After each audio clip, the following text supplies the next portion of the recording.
بخوای بیاریش اینجا الان خیلی آمد بالا.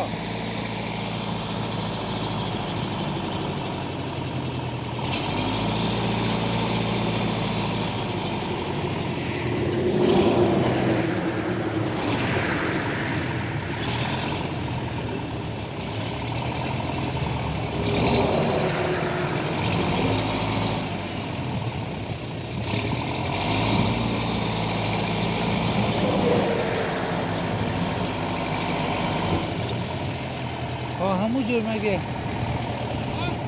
همونجور خوبه ها بیاری شیرر نمیاد چقدر توش گیر کرد.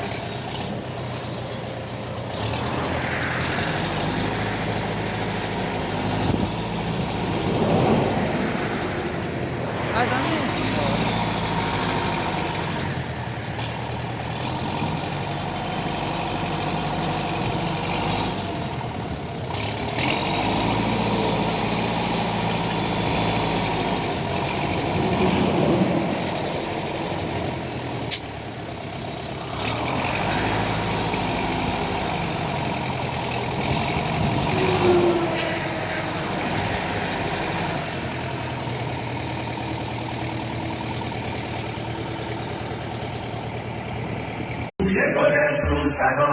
گوش کن.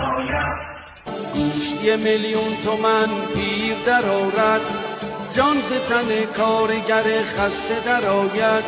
شیر بخواهد که در این وضع گرونی، خونه و ماشین و زن و بچه بخواهد. پیر شد این رفت ولی ارزونی نیامد، سیر خبر از شکم گشنه ندارد. می‌گذرد روزگار و بیشتر از قبل، دولت ما هی فشار مستمر آرد. با همه احوال بد و وای به حاله، آن که بخواهد دوباره بچه بیارد. قبض نجومی که باز بی خبر آید، گوشت 1,000,000 تومن پیر در آرد، جان ز تن کارگر خسته در آید.